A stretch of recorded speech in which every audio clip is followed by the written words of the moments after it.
Hi everybody, Paul here from Hill Country Rings. Today we're going to be making some rings out of Lambeau field wood. So this is wood from the seats of Lambeau Field from the Ice Bowl from the 1960s. We're going to be making an overlay ring, which is where the wood is all the way around the outside of the ring. And we're going to be making an inlay ring where the wood is actually embedded into the metal. And this is black ceramic and tungsten. So let's go on in the shop. And the noise, if you're hearing that down the hill, looks like somebody's doing some dirt work, getting ready to build another house out here in the hill country. So they got a backhoe and a bobcat, and they are running all around making noise.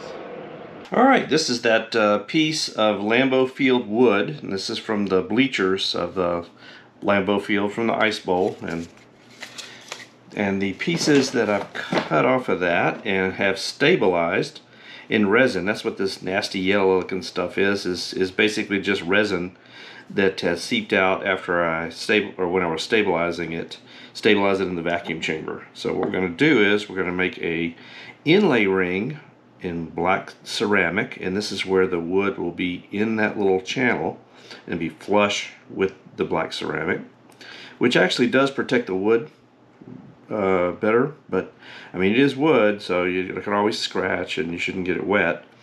But it's the inlay, and then the overlay will be where the wood is all the way around the outside. So it'll go from side all the way, the outside will be wood. So it's just different different ring styles, and these are pretty similar in size. So it'll give a good, just kind of a good comparison, and just see maybe what kind of ring you might like. But both of these are going to be in using that Lambeau Field wood, so that's a good test to see with the same wood what the two different ring styles will look like. Alright, the first step, and this is pretty much the same for both of the rings, is I'm going to chuck up the wood in the lathe, and then I'm going to use the lathe and flatten it off on this side. Then I'll flip it over and flatten it off on the other side so that I get a good flat surface on both sides. And it'll be flat, and not just flat, but it will be parallel. So that's our first project, our first step on the lathe, is to flatten these off, and I'll do both of these pieces.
Alright, these rings are fairly similar in size. This is an 8, this is an 8.5, so this one's a little bit bigger, half size bigger. But because they're a different style, the hole that I need to bore them out will be completely different. Even if they were the same size, it would be different. This one right here He is the outer circumference or diameter, I guess, is 21.85. So what I'm going to use is a 22 millimeter Forstner bit, and that gives me just a little bit of slack for just a tiny bit for the glue, for the epoxy. This one is measured differently. It goes into that channel, and he is 1966. So I'm going to use a 20 millimeter Forstner bit for him, and that should be just about right. Actually, 19.67, 68, about 19.7. So it just gives just a tiny bit of room for the epoxy in there. So this is the point. Once I get to this point, it's really important that I keep these pieces of wood separate because they're going to be bored out differently. So I'm going to go ahead and bore out the overlay first, and then I'm going to flatten this guy off just like I did the other piece, and then I'll bore out this one for the inlay. So let's get started on that. All right, we got that 22 millimeter Forstner bit chucked up and that piece of wood. Then we're going to bore out for that overlay ring.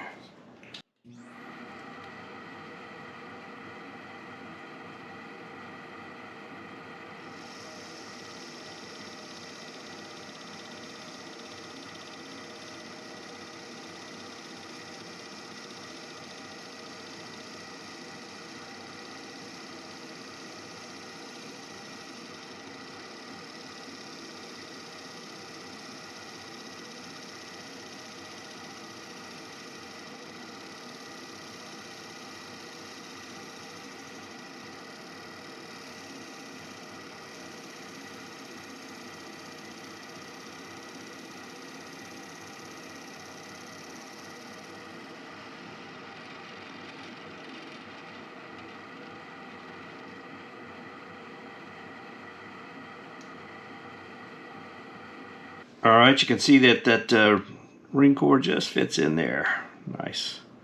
All right, and this piece of wood is really kind of thick. So what I'm going to do is I'm going to sort of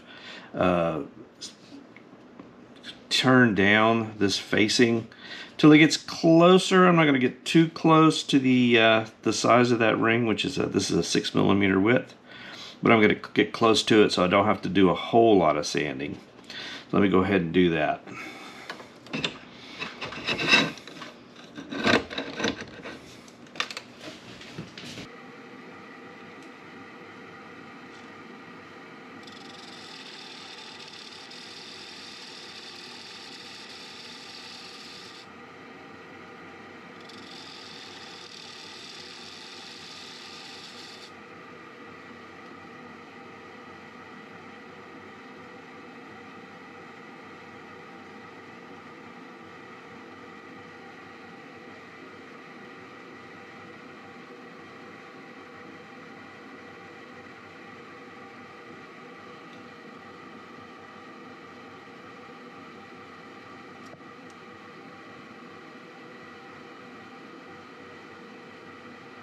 That's pretty close. I still have a little bit of sanding to do, but I'd rather do that than go too deep and then ruin a piece of wood. So I think that's going to work. So we go ahead and take this guy off, and we'll put the other piece on, and we'll start on him.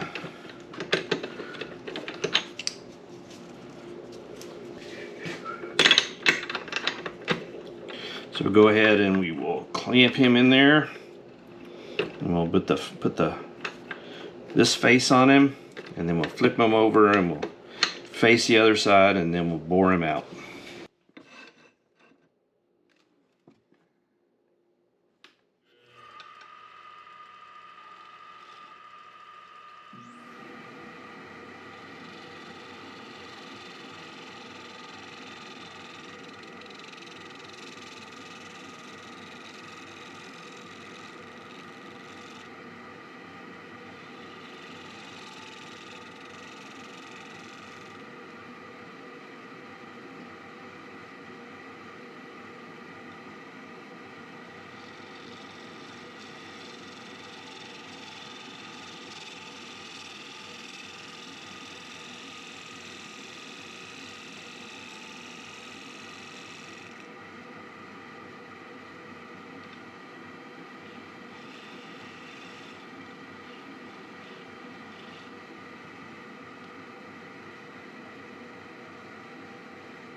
All right, we got that 20 millimeter Forstner bit chucked up for this inlay ring, so let's go ahead and bore him out.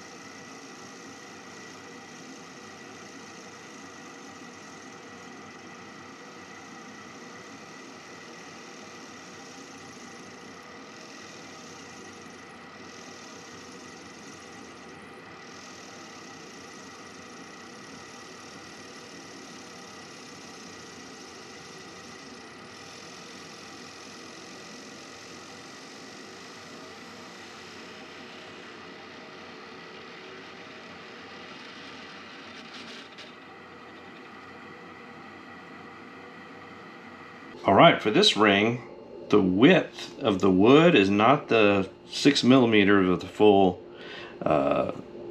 ring. It's about 3 millimeters, actually about 2.9. So we measure the inside of that channel, and now I'm going to turn down this wood to about that thickness. There's this little tail that sticks out the same amount as what my calipers are set at. So we're going to turn him down and down and down until we get down to just about where we're about 3 millimeters. Alright, so we got this guy, and he is bored out and to fit, and so he fits pretty good. There's a little bit I'll have to do some sanding, but I don't have to do that today. That's tomorrow sanding, that once it's all epoxied in. This one, he will fit on that channel, and but I need to do a little bit more work on this guy. What we have to do is we have to cut him and break him so that he can fit around that on that ring core, and then we do a lot of cutting and stuff tomorrow. So let's go ahead and probably some sanding right now to get him to make sure he's just perfectly in that channel. But the first thing I want to do is make these relief cuts here on the bandsaw, and then we'll go ahead and do that moment of truth, and we'll snap him and then fit him together. And people have asked, why do you do that? Why not just cut it? Because when you cut wood, the blade cuts away some of the wood. And so if I was to cut into there, when I put it all back together, it would not be a perfect circle. It would be kind of like this. So we break it so that circle is broken, and then we put it perfectly back together and bond it back together, and then that way it fits perfectly on that ring. So let's go ahead and do that. I said perfect about 12 times, didn't I? Let's go ahead and cut those relief cuts.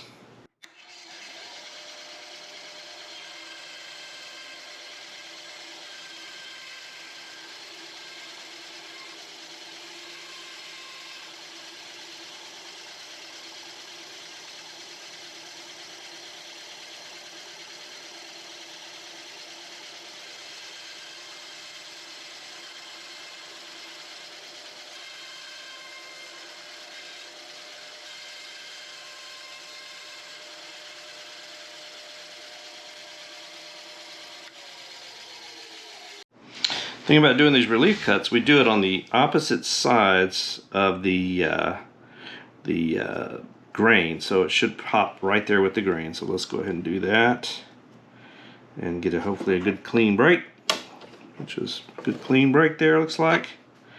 And we might need to do just a tiny bit of sanding because he's just really kind of tight in there. I want to make sure he fits snug but not too tight. So let's go ahead and do just a little bit of sanding on him. So I got some sandpaper, so what I'm going to do is just kind of always sand on this one. I'm going to sand on that flat side because I've cut into this side to get him down to the right width on the lathe, but just going to go ahead and sand that flat side. And this shouldn't take long. It should be just a little bit. Oh, that's all it took. That's all it took to get that in there. So let's go ahead and do this other side here. I'm sure he's got the same issue. Yeah, he's kind of tight.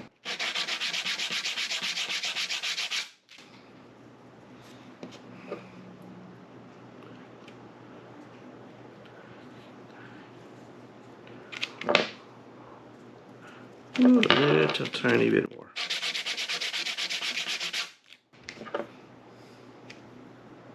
Not much sanding needed. At least not on this guy. I got him down where that is perfect. Look at that. So now what I got to do is we will bond these guys into their wood, and then they both sit overnight and cure. So let's go ahead and get that done. All right, we're going to do this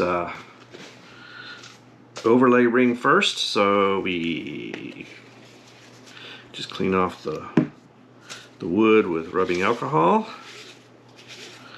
and that'll give it time to dry.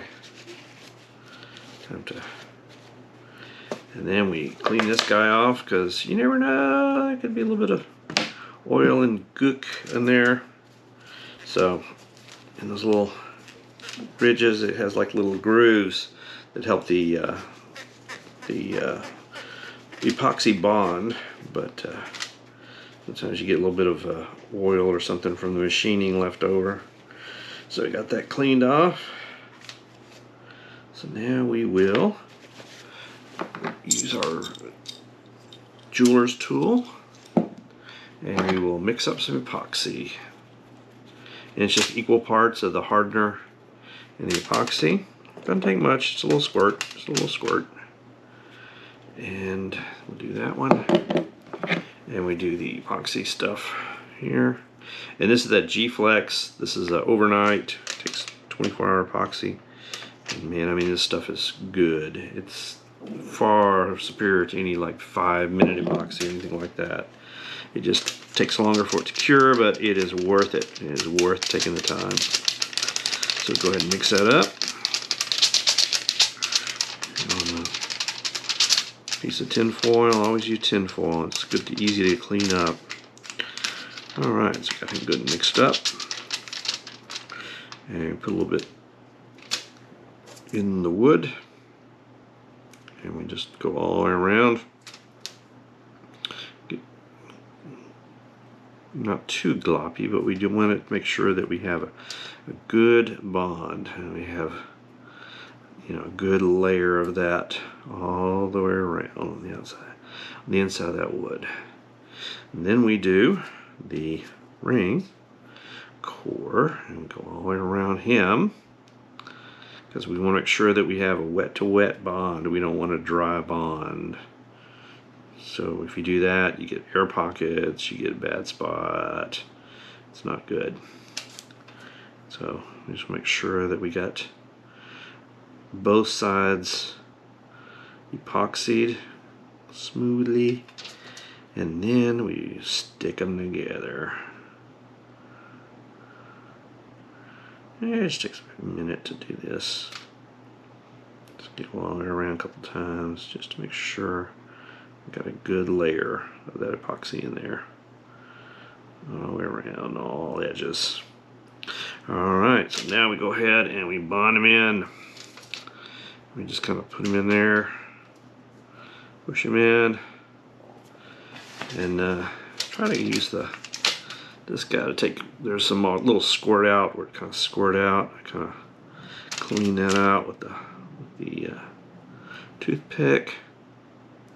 Make sure it goes all the way in, and give it a little bit of a twist. A little bit of a twist. Get that all the way down there. And he will just let him cure overnight. Okay, that's one. Now we got to do the other ring. Something I do on all these rings, I didn't actually probably show it in the video, but did it for this one. And I'm doing it for this one now. It's like, because this wood, we want to make sure we get a good grip on that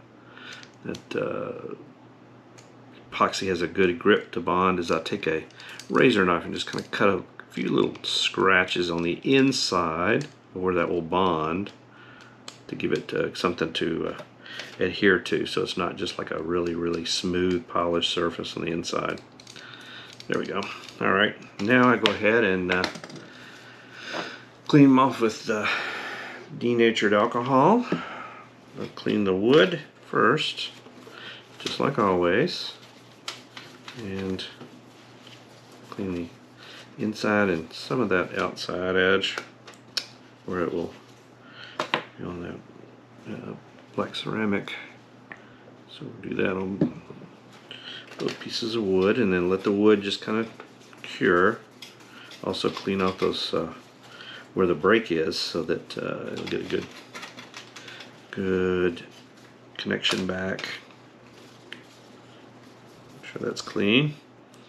All right, and while that's drying, we will go ahead and clean the actual ring core here, the channel, with that denatured alcohol.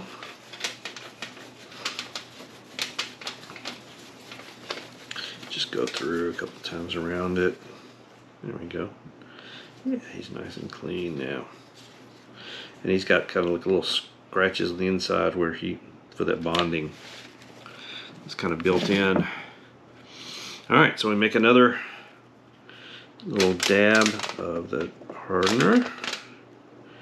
And just doing new, like, separate little runs of this for each ring I do. It's just kind of a habit, I guess.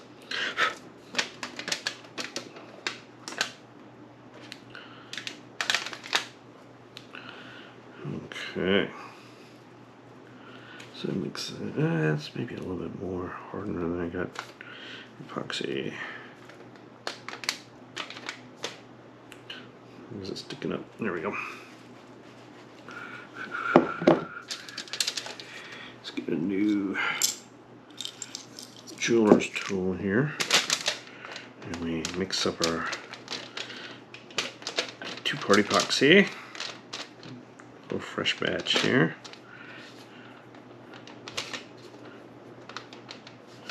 And then, so it's done, mix them up on our little mixing board.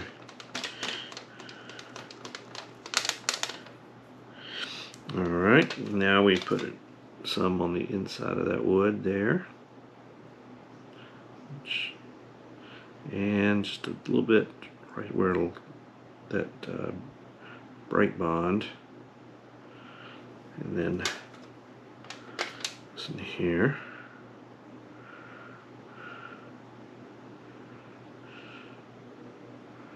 Alright. And then we put some in that channel all the way around, so we don't have any air pockets, any dry spots. And some will squeeze out, that's okay, we can clean that up. But we just want to make sure that we get that wet all the way around.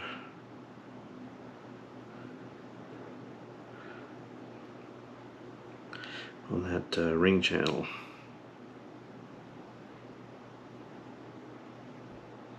Make a couple of loops around. Alright. Now I need to get this little clamp. Get him out there ready. Alright, so we go ahead and we bond him in to that channel. And then we bond him to that channel. And give him a good squeeze to get that out. So we get that,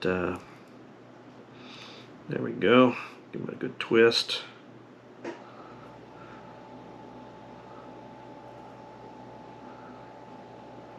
There we go. Give him a good twist. And clean up some of that where it has oozed out. Be less to clean up tomorrow. And then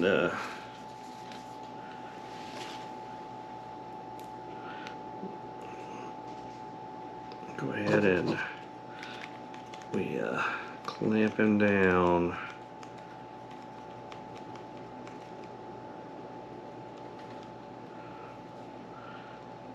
Alrighty. Now just wait till tomorrow and we'll come back and do some finishing. Alright, it's the next day and the epoxy is nice and cured. Little spots where flopped on there. Nice, and you can tell how hard it is. What we're going to do now is going to go to the bandsaw and cut off the excess wood around this one, but I still need to leave maybe about a 1/4 of an inch of wood, because I don't want to cut it right up to the metal, because this is the overlay, and the inlay I'm going to cut this extra wood out around too, so that we can put it on the lathe and turn that down to size. But the first thing we need to do is take it to the bandsaw and cut off that extra wood, so let's do that.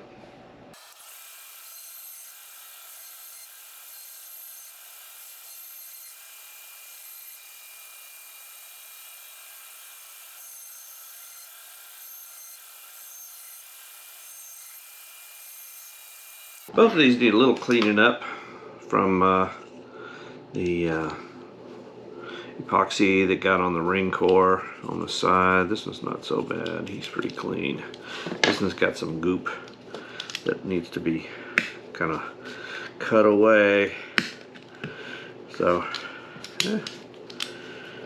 just take a few minutes to do that. The excess epoxy is kind of squirted out, stuck to the ring. So I'm going to get some of that off. Just use a utility knife, razor knife, and just kind of trim that stuff off. And I'm going to do some sanding on this guy here. Need to do some sanding on him to get this wood flush with the metal.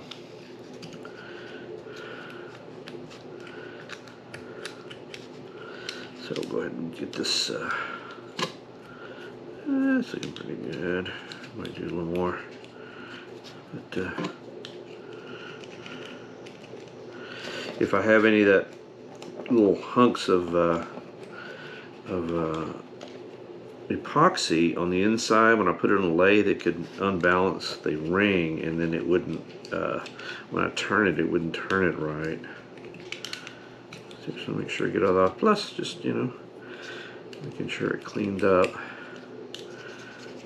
There's a couple of times I have to do this. I have to do this after I do a finish, just if any finish gets on the inside of the ring. Clean it up. It's just part of the job. Yeah, it's looking a lot better. Right there. And it's kind of funny, it's more, at least for me, it's more feel than sight on this. You can kind of just sort of feel that if there's any of that epoxy stuck on the inside of the ring. It's easier to feel it than it is to see it sometimes. It's kind of little spots. Yeah, I got that good and clean. As he's clean. He's got clean. Little spot right there.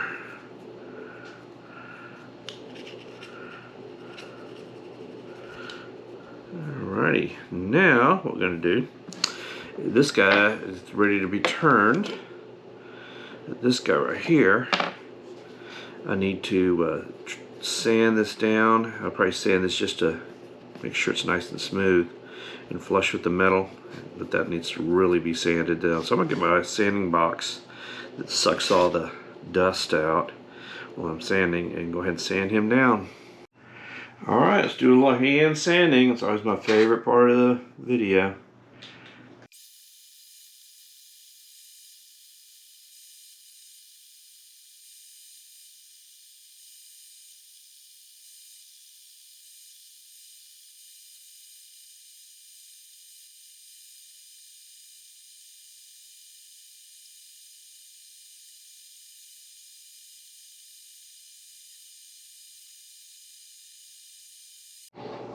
Alright, now we got to turn these on the lathe. We turn them differently. The inlay will turn him flat, actually maybe even just sand it just till it's just a little bit under the wood, so that when we put that finish on, that finish will be flush with the metal and the wood. So we turn him sort of flat. This guy we turn more kind of rounded, and but it has to have, of course, the wood all the way around it. So let's go ahead and do that. I guess I'll start with this guy, start with the inlay.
Now, all right, now we're going to do the overlay ring.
I already got them both on the rotisserie, so I'm going to do both of them. I'm going to do some couple of coats of ultra thin and then thin, and to build up that finish, and then we'll take it over and slightly sand back on the lathe, and then we'll do the polishing.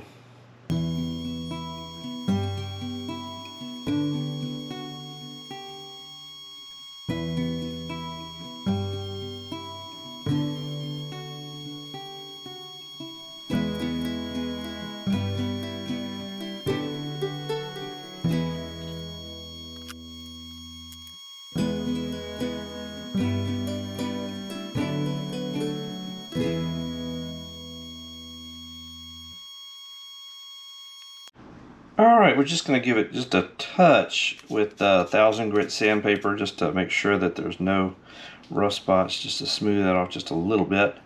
And then we put on the Dr. Kirk's, the scratch free, and then the 123, and then we take it over and polish it up on the polisher. So let's go ahead and start that.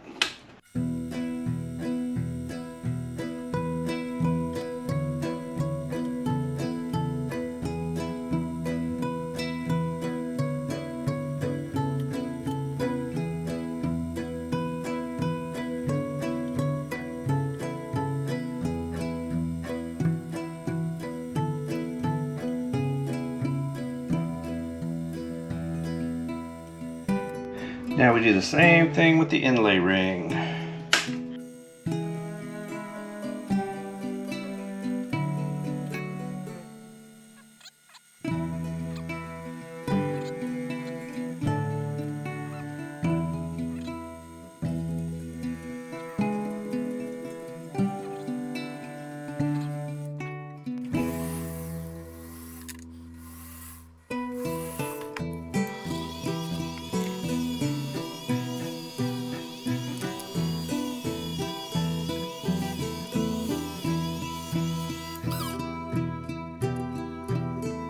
Alright, here's that hunk of Lambeau field wood. And here are those two rings. The inlay and the overlay. The inlay is this one. And this is the overlay. And which one is my favorite? Well, it's like kind of like asking which one's my favorite kid. So I love them both. And I think the customers will be happy. This is for two different people. This is made for two different customers that just happened to order Lambeau field on the same week. So I just was fun to do and just wanted to show you kind of the difference. If you like the inlay style, where the metal is kind of protects the wood, you get a little less wood. If you like the overlay style, you got a lot more wood, but it's a little bit more prone to scratch. You got to be a lot more careful with that one. But if you would like a ring made from Lambeau field, from the deck of a battleship, from the stock of an M1 Garand, from a Major League Baseball bat, I do all custom work. Check out hillcountryrings.com if you'd like to let me know a heritage or legacy wood you'd like to see a ring made of. Please leave a comment. I'd love to hear it, or let me know which one you like best. Do you like the inlay or the overlay style? Maybe we can start a little contest and see which one is the most popular. But please check out Hill Country Rings, and I'd love to make a ring for you. Thanks, everybody.